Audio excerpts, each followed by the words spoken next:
प्रतिकूलता आपके जीवन में आपको कष्ट देने के लिए नहीं, आपको साधने के लिए आई है, आपको संवारने के लिए आई है, आपको निखारने के लिए आई है। यदि आपने ईमानदारी से प्रभु के चरणों में समर्पण कर दिया है, आपने ईमानदारी से अपनी डोर प्रभु के हाथ में दे दी है, उसके बाद जीवन में जो विपरीत परिस्थिति, जो प्रतिकूल परिस्थिति आ रही है, वो आपको कष्ट देने के लिए नहीं आ रही है। प्रभु का जो जन होता है, प्रभु के स्वीकार करते ही वो कर्म बंधन से मुक्त हो जाता है। तो भगवान ने कहा कि तीव्र भक्ति योग के द्वारा बुद्धिमान को अपने चित्त को, अपने मन को वश में लाने का प्रयास करना चाहिए। माता ने प्रार्थना की कि प्रभु थोड़ा और सरल करके आप हमको बताइए। भगवान ने कहना आरंभ किया, जैसे प्रथम तल पर खड़े किसी व्यक्ति को यदि छत पर जाना है तो उसको सीढ़ी से ही जाना पड़ेगा। बालक हो, युवान हो, वृद्ध हो, तरीका तो यही है। कोई कितना भी बलशाली क्यों ना हो, पर वहीं भूमि पर खड़े खड़े कूद कर तो छत पर नहीं पहुंच जाएगा, उसके लिए एक सोपान है। हाँ, ये बात दूसरी है, कभी कभी ऐसा देखने में आता है कि बालक होता है, उसमें स्फूर्ति अधिक होती है, तो वो 2-2 सीढ़ी लांघ कर ऊपर चला जाता है। एक वृद्ध व्यक्ति होता है, वो धीरे धीरे चढ़कर पहुंचता है। पर सभी के लिए मार्ग तो वही है। तो ऐसे ही यहां भगवान ने साधना के सोपान बताए हैं, कहां से आरंभ करे, किस प्रकार आगे बढ़े। जिसको आत्मोत्थान करना है, सेल्फ एलिवेशन, सेल्फ रियलाइजेशन और एनलाइटनमेंट, जो भी आप इसको कह लें, जिसको ये उपलब्धि प्राप्त करनी है, उसके लिए प्रक्रिया क्या है। सबसे पहले भगवान ने कहा, यमादिभिर योग पथैहि अभ्यसन श्रद्धयान्वित, श्रद्धा युक्त चित्त से यम नियम का पालन करना। इससे क्या होगा, इससे तन मन सध जाएगा। अगर शरीर सधा हुआ नहीं है तो वो दीर्घ काल तक किसी भी प्रकार का साधन नहीं कर सकता। अगर आपका शरीर ही आपके नियंत्रण में नहीं है, साधन में लगोगे कैसे। तो तन मन की शुद्धि के लिए, तन मन के स्वास्थ्य के लिए, तन मन को स्वस्थ स्थिर करने के लिए ये यम नियम है, जिनकी चर्चा कल हमने यहां पर की।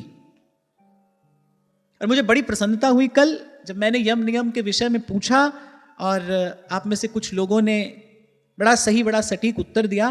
तो मैं घर जाकर ये विचार कर रहा था कि भाई, एक भी दीपक यदि जल जाए तो ये जो भी पुरुषार्थ यहां पर किया जा रहा है, ये सब सफल हो जाए। और आप में से तो बहुत लोगों को उन सब बातों का स्मरण था। ये बड़ी प्रसन्नता की बात है, प्रभु आप पर और कृपा करें।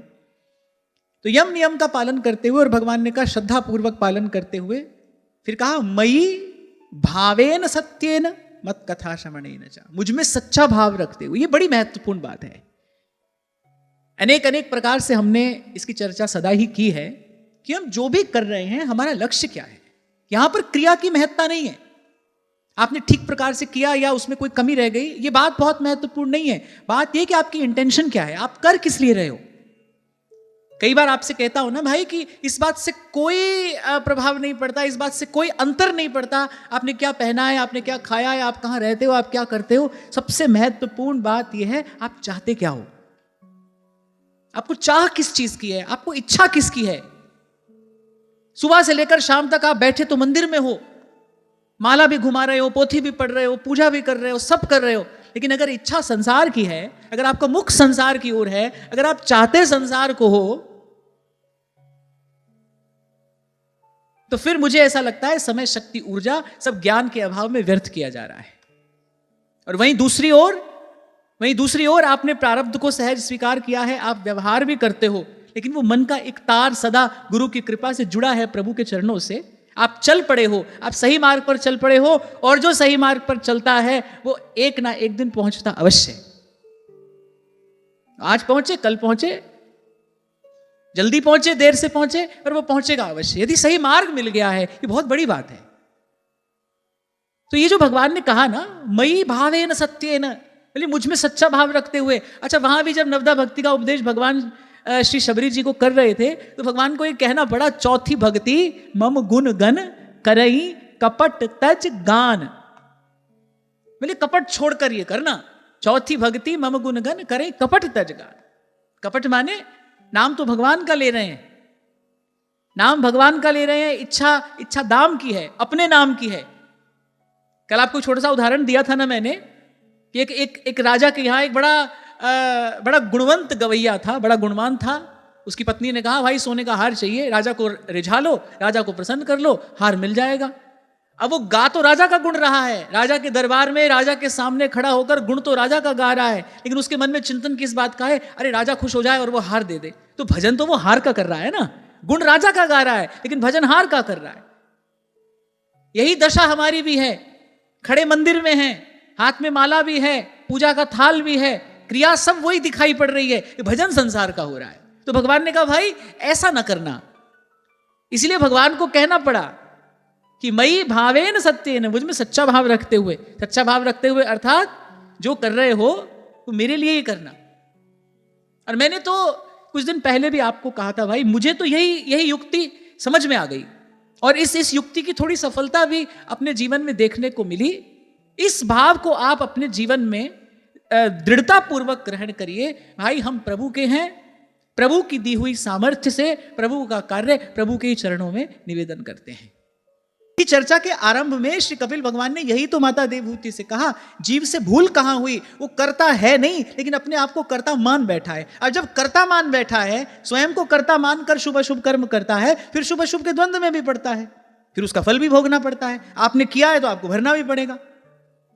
संत भक्त कहते हैं भाई हम करते ही नहीं, जो कुछ किया सो तुम किया, मैं कछु किया नहीं। और संतों की वाणी में कौटिल्य दोष नहीं होता। हम तो कभी कभी सोच कुछ रहे हैं, बोल कुछ रहे हैं, कर कुछ रहे हैं, पर साधु ऐसा नहीं होता। जो मन वचन कर्म से एक हो वही तो साधु होता है। तो संत तो जो अनुभव कर रहा है वही कहता है, और जो कहता है उसी को हृदय में धारण भी करता है। मन वचन कर्म से एक है, वो ईमानदारी से कहता है। वो आपकी सामर्थ्य है, इसका श्रेय मैं बिल्कुल नहीं लेता, मैं इसका श्रेय नहीं लूंगा। ये आपकी वस्तु थी, आपकी सामर्थ्य थी, आपका कार्य था, मैं भी आपका, आपकी इच्छा हुई, ये कार्य मैंने कर दिया। मैं तो आपको कहूंगा एक ये युक्ति आप सीख जाओ, आप देखो आपके जीवन की दशा और दिशा दोनों बदल जाएगी। एक ये युक्ति आप सीख जाओ, इस सत्य को आप अपने जीवन में धारण कर लो। पहले इसको समझो, फिर इसको स्वीकार करो, और फिर इसको आप अपने जीवन में धारण कर लो। आप निमित्त हो, यू आर एन इंस्ट्रूमेंट। शक्ति किसी और की है, इस उपकरण से कार्य कराने वाला कोई और है। इस सत्य को आप अपने जीवन में स्वीकार करो, इस कर्तापन से मुक्त हो जाओ। मैं नहीं करता भाई, मैं तो माध्यम हूं, मैं तो निमित्त हूं। अरे कितने महत कार्य भगवान के भक्तों ने किए, और जब करके आए सब कुछ भगवान के चरणों में समर्पित कर दिया। इसलिए ये पंक्ति याद रख लेने की है, ये शब्द याद रख लेने के हैं। मंत्र की तरह ध्यान योग्य है ये शब्द। मैं प्रभु का हूं, प्रभु की दी हुई सामर्थ्य से प्रभु का कार्य करके उसको प्रभु के ही चरणों में समर्पित करता हूं। आप देखना आपके जीवन से कितने अनर्थ दूर हो जाएंगे, आप निर्भर हो जाओगे। आपको जीवन में वास्तविक शांति का अनुभव होगा। जीवन से सब क्लेश दूर हो जाते हैं समर्पण से। हाँ, लेकिन जैसे भगवान ने कहा ना भाई, सच्चा भाव हो, सच्चा भाव। कबीर कहते हैं ना, रहनी रहे सो गुरु हमारो, रहनी के हम साथी, करनी करे सो पूत हमारो। कबीर कह रहे करनी करे सो पूत हमारो, कथनी कथय सो नाती। वो थोड़ा और दूर है, हमारी कही हुई बात किसी को सुना रहा है। अब कबीर जी कह रहे भाई उसका हमसे संबंध तो है पर दूर का है। करनी करे सो पूत हमारो और कथनी कथय सो नाती, रहनी रहे सो गुरु हमारो, रहनी के हम साथी। ये जो बात हम यहां कह सुन रहे हैं ना, ये हमारी रहनी बने, कहने वाले की भी और सुनने वाले की भी।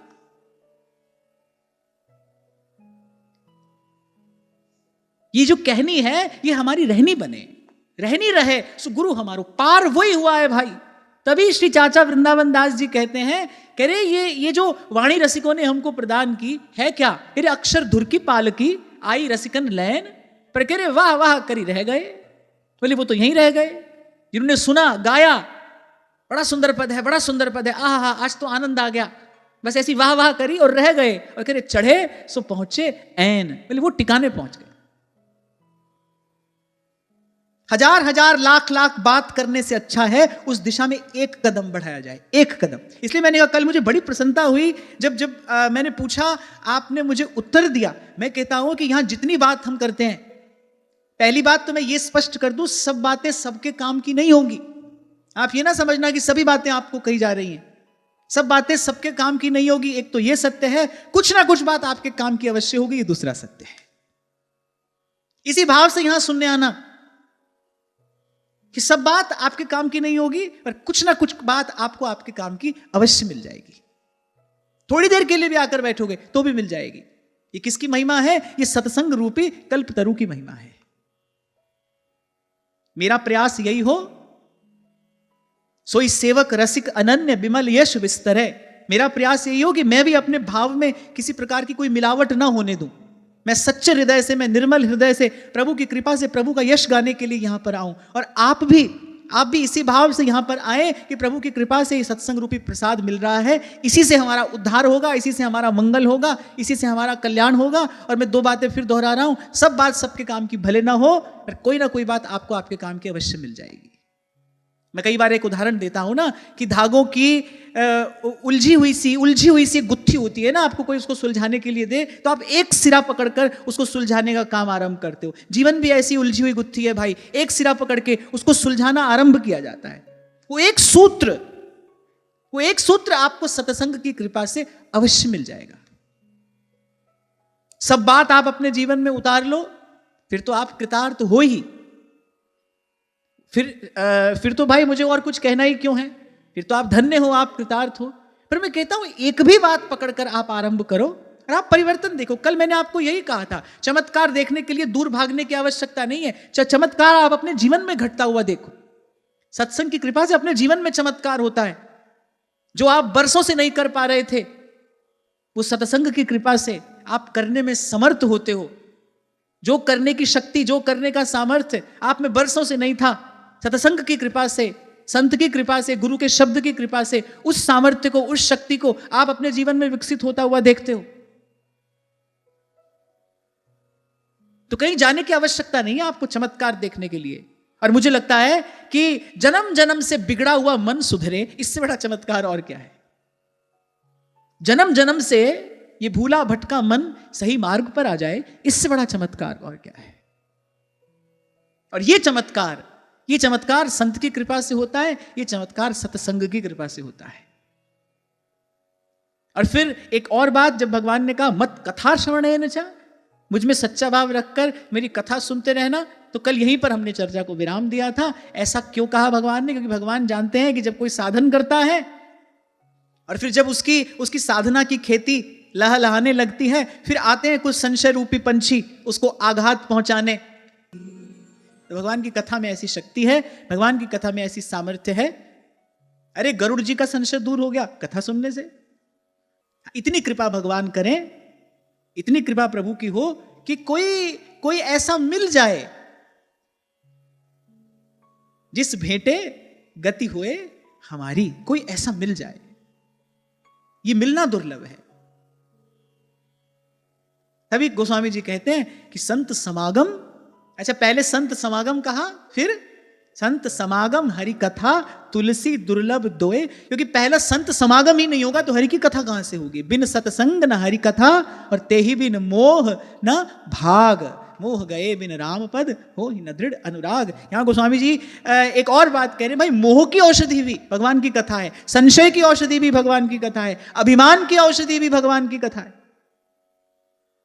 जीव का कोई भी रोग हो, भगवान की कथा सब रोग की औषधि है। और श्रीमद् भागवत तो कहती है पिबन्ति ये भगवत आत्मनः सता कथामृतम श्रवण पुटेषु संभृतम पुनन्ति ते विषय विदूषिताशयम् व्रजन्ति तच्चरण सरोरुहान्तिकम्। दो अर्थ संत करते हैं इस श्लोक का। बोले जो कोई अपने कर्णपुटों से इस कथा अमृत का पान करता है, अंतःकरण का सारा मैल धुल जाता है। एक इसका अभिधा अर्थ तो यही है कि जीव पहुंच जाता है भगवान के चरणों तक। फिर दूसरा अर्थ संत कहते हैं जीव तो जहां है वहीं रहता है। बोले ऐसे निर्मल हृदय के पास भगवान चले आते हैं। अंतःकरण की शुद्धि, अंतःकरण की निर्मलता, ये भगवान की कथा से ही होती है। पर पहले संत समागम हो। महत् संगस्तु दुर्लभ। मैंने तो अपने इस छोटे से जीवन काल में ये अनुभव किया कि भाई ये बात सत्य है, सब रोगों की औषधि भगवान की कथा है। लेकिन वो भगवान की कथा जब संत के मुख से श्रवण की जाती है, भागवत की कथा जब भक्त के मुख से श्रवण की जाती है, भगवान की वार्ता जब भगवान के किसी प्यारे भक्त के मुख से सुनने को मिलती है, तब उसका वास्तविक प्रभाव, तब उसका वास्तविक प्रताप प्रकट होता है, तब कथा का वास्तविक प्रसाद मिलता है। ये बानक बनना दुर्लभ है।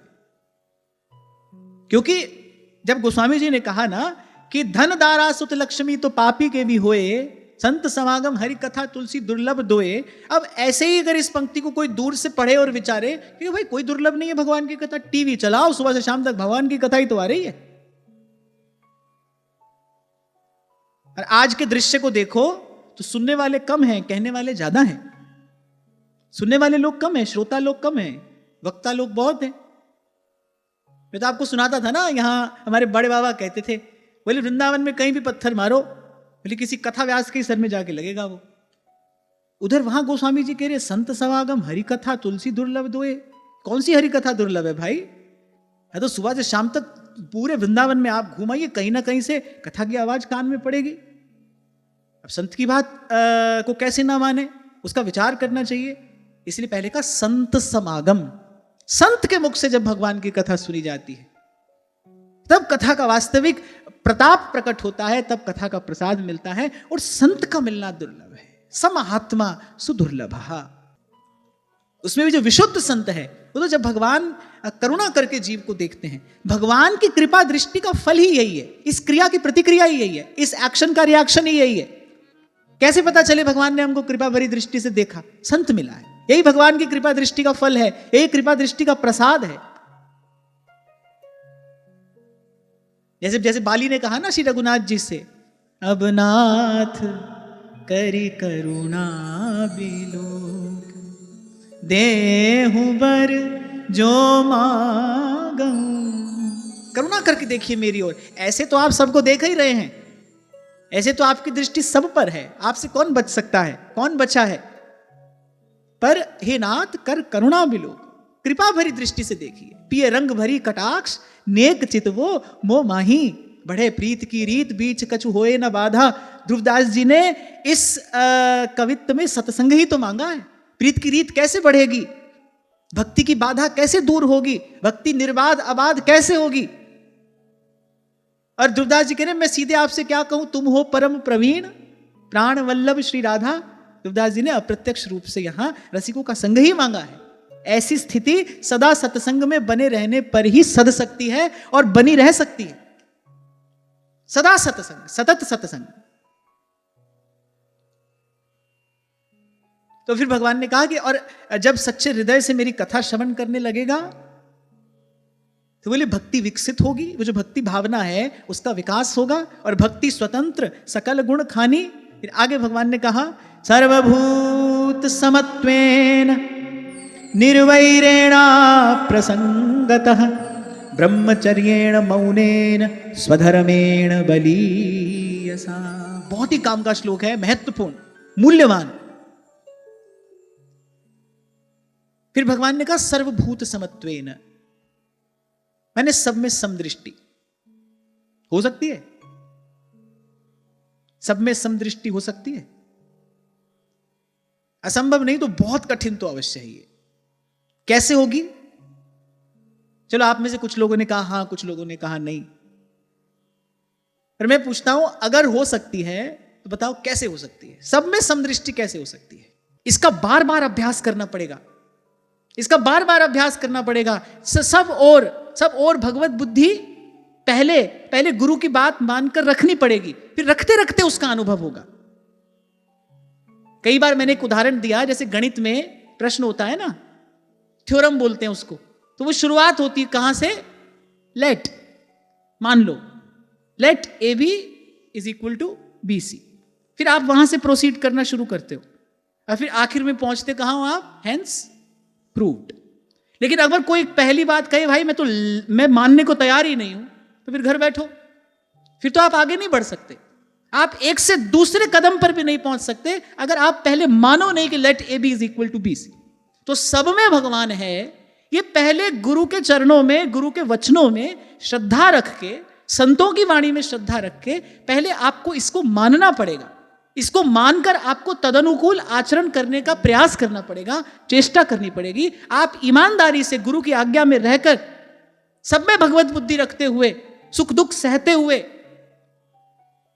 कहत कबीर सुनो भाई साधो, साहेब मिले सबूरी में, सुख दुख सब सहते हुए जब आप साधन करोगे, फिर जिस भाव का आप साधन कर रहे हो उस भाव का आपको वस्तुतः अनुभव होगा। पहले आप देखने का प्रयास करोगे, फिर एक दिन लाली मेरे लाल की और जित देखूं तित लाल, फिर एक दिन आपको वो अनुभव होने लगेगा। ये अनुभव का विषय है, इसके विषय में बहुत अधिक प्रवचन नहीं किया जा सकता है, इसका कोई बहुत अधिक उपदेश नहीं किया जा सकता है, इसलिए मैंने थोड़े से में आपको ये बात बताई। पहले आपको हमको इसको मानना पड़ेगा और तदनुकूल आचरण करना पड़ेगा। अच्छा, आप कहोगे ठीक है आपकी बात मान लिया, हम मान लिया हमने, नहीं, केवल मानने से नहीं होगा। जैसे एक दरिद्र व्यक्ति को यह पता चले कि मेरे घर में कोई बड़ा अमूल्य रत्न रखा है, लेकिन केवल पता चलने से तो उसकी दरिद्रता दूर नहीं होती ना। एक दरिद्र व्यक्ति है, उसको खबर पड़ी कि भाई मेरे घर में एक बड़ा अमूल्य रत्न रखा है, मुझे आज तक पता ही नहीं था, उसको पता चल गया, लेकिन केवल पता चलने से तो दरिद्रता दूर नहीं होगी ना। उसको बाजार में जाकर जब तक बेचेगा नहीं, उसके बदले में जब तक धन नहीं लाएगा, तब तक तो दरिद्र ही रहेगा। ऐसे ही मैंने आपको कहा, आपने कहा ठीक है आपकी बात मान ली, नहीं, लेकिन केवल ऐसे कह देने से नहीं होगा। अब आपको तदनुकूल आचरण करना पड़ेगा, और तदनुकूल आचरण क्या है? अब लड़ना नहीं किसी से, अब झगड़ना नहीं किसी से, सुख दुख आए तो सह लेना, किसी को अपने जीवन में होने वाले सुख दुख का कारण नहीं मानना, कारण नहीं समझना, प्रतिक्रिया मत देना, फिर आपको इसका अनुभव होगा। पहले आप शुरू करो हमारी बात मानकर, फिर आगे बढ़ो, फिर आप यहां तक पहुंचोगे। फिर सर्वभूत समत्वेन प्राप्त होता है, सब सोहित निष्काम मति वृंदावन विश्राम। भगवान ने तो ये 2-4 सीढ़ी आगे की बात कही। हमारे महाप्रभु तो कह रहे भाई सबसे पहली मांग ही यही है, ऐसा स्वस्थ मन हो तो इस प्रेम की गली में आना, ऐसा स्वस्थ सुंदर सुष्ठु ऐसा हृदय आपके पास में हो तब इस प्रेम की गली में आना। किसी से लड़ रहे हैं, किसी से चिढ़ रहे हैं, किसी से कुढ़ रहे हैं, राग है, द्वेष है, ईर्ष्या, मद मात्सर्य, ऐसे हृदय से भजन नहीं होता। आपको पहले भी मैंने एक उदाहरण दिया था कि जब ध्रुव जी जाने लगे तो धन्य उस जननी को, उस माता को, नन्हे से बालक से कहती है बेटा अपनी विमाता के लिए अपने मन में कोई दुर्भाव रख के न जाना, तू भजन करने जा रहा है, स्वस्थ हृदय से भजन होता है, जा अपनी सौतेली माता का आशीर्वाद लेकर जा, क्योंकि यदि वो तेरा अपमान ना करती तो तेरे जीवन में एक क्षण आता ही नहीं, ये आत्म कल्याण का अवसर ही तेरे जीवन में नहीं आता। और मैं तो आपको एक साधक के रूप में ये बात आपसे साझा कर रहा हूं, साधक जीवन की बात एक बांट रहा हूं मैं आपसे। ये बात आपको आज समझ आए, कल समझ आए, जल्दी आ जाए, देर से आ जाए, लेकिन यदि आप साधक हो ना तो एक बात का तो आप विश्वास रखना, कोई भी प्रतिकूलता आपके जीवन में आपको कष्ट देने के लिए नहीं, आपको साधने के लिए आई है, आपको संवारने के लिए आई है, आपको निखारने के लिए आई है। यदि आपने ईमानदारी से प्रभु के चरणों में समर्पण कर दिया है, आपने ईमानदारी से अपनी डोर प्रभु के हाथ में दे दी है, उसके बाद जीवन में जो विपरीत परिस्थिति, जो प्रतिकूल परिस्थिति आ रही है वो आपको कष्ट देने के लिए नहीं आ रही है। प्रभु का जो जन होता है, प्रभु के स्वीकार करते ही वो कर्म बंधन से मुक्त हो जाता है।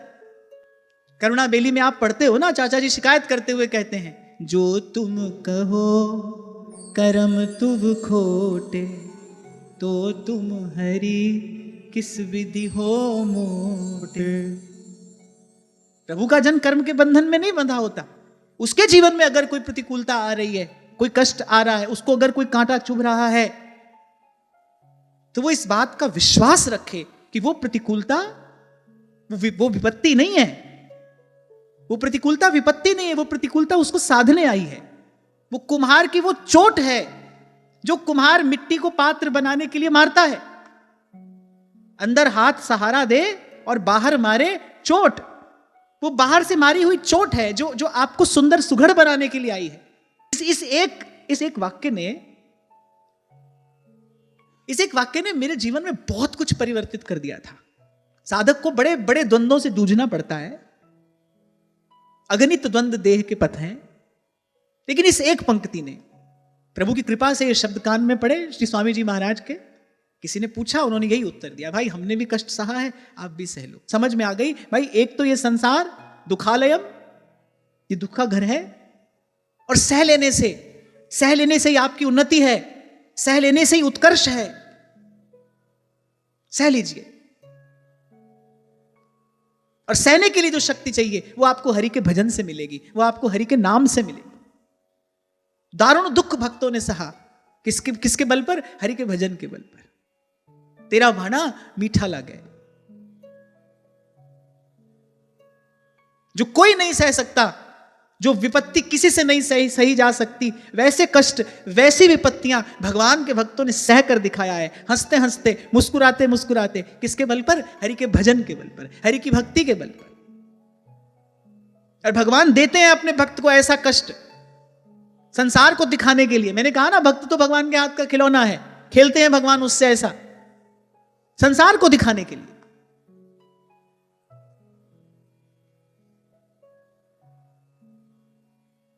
तो आज इतना सुनने के बाद थोड़ी तो अपने अंतर्मन की सफाई हम भी कर लें। सबसे पहले मन में किसी के प्रति कोई अभाव हो, किसी के प्रति कोई कुभाव हो, सबसे पहले उसको हटाएं। नहीं भाई, हमको किसी ने दुख नहीं दिया, हमको कोई दुख नहीं दे रहा, हमको कोई दुख नहीं दे सकता। निज कृत कर्म भोग सब भ्राता। एक मैले कुचैले स्थान में आपको बैठाया जाए, आपको कुछ और अनुभव होगा। एक साफ सुथरे स्वच्छ सात्विक स्थान पर आपको बिठाया जाए, आपको कुछ और अनुभव होगा। एक स्वच्छ स्थान पर बैठना कितना सुखद अनुभव होता है, एक व्यवस्थित स्थान पर बैठना कितना सुखद अनुभव होता है। जिस दिन आपका मन इन दुर्गुणों से मुक्त हो जाएगा ना, जिस दिन करोगे आप अपने मन की सफाई, आप देखना आपको कितना सुखद अनुभव होगा, कितना सुखद अनुभव आप करेंगे। कर ले दिल दी सफाई जे दीदार चाहिदा, ये तू जहान तो की लड़ई तैनू यार चाहिदा। इसको कहते हैं सत्य की पूजा, क्योंकि ये सत्य है। कहो न काऊ सुख दुख कर दाता, निज कृत कर्म भोग सब भ्राता। ये सत्य है। और जिसने अपने जीवन में इस भाव को धारण किया, जो इस भाव को अपने जीवन में उतारने का प्रयास कर रहा है, वो सत्य का उपासक है, वो सत्य का पुजारी है, वो सत्य का आराधक है, वो कृष्ण को तत्व से जानता है, वो कृष्ण प्रेमी होगा, वो कृष्ण का प्रेमी होगा। हमारे मन में इन दुर्भावों की कितनी दुर्गंध है, कितना भीतर अंधकार है।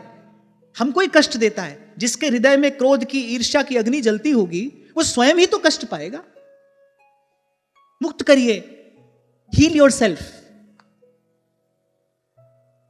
Heal yourself. वो जो आपकी चेतना पर कुछ घाव है ना, जो आपको लगता है किसी ने दिए हैं, किसी ने चोट मारी है, ना किसी ने नहीं दिए, वो अपने ही कर्मों का परिपाक है, अपने ही कर्मों का परिणाम है। उस पीड़ा को भी सहर्ष स्वीकार करिए, अपने मन से इस दुर्भाव को हटाइए, और आपकी आके सहायता करता है। ऐसे ही आपने किसी को कष्ट दिया, अब कोई और आया है वो आकार लेकर, और मैं तो कहता हूं इसमें देर ना करना, जितना शीघ्र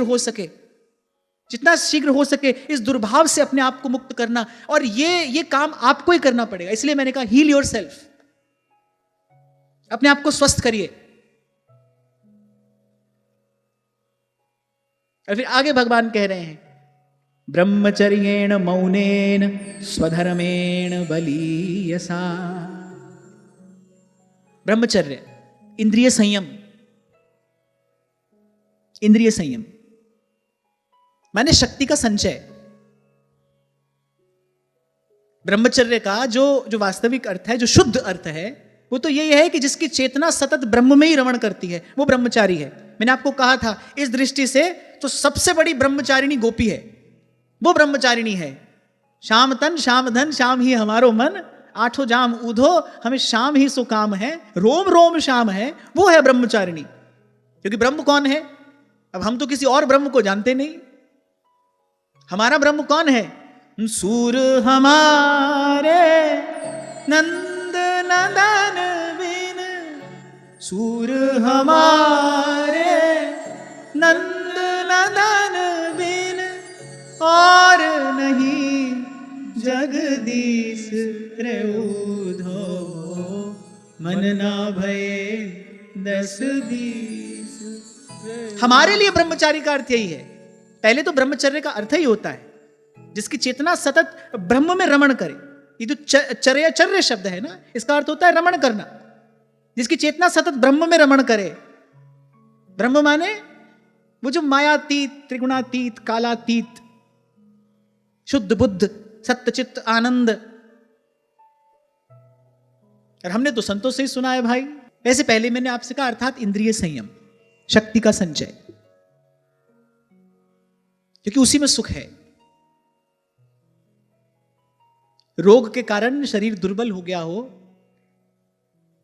ऐसे व्यक्ति को कितनी भी सुख सुविधा उसको अच्छा नहीं लगेगा। बड़े बुद्धि मानते हमारे यहाँ के बड़े बूढ़े लोग, सार की बात थोड़े सरल शब्दों में कह देते थे। तभी कहते थे पहला सुख निरोगी काया, स्वस्थ शरीर हो। शरीर में रोग हो, कोई भी सुख, कोई भी साधन, कोई भी सामग्री अच्छी नहीं लगती। शरीर स्वस्थ हो, फिर मन स्वस्थ हो। तो ब्रह्मचर्य का अर्थ इंद्रिय संयम, नियंत्रण।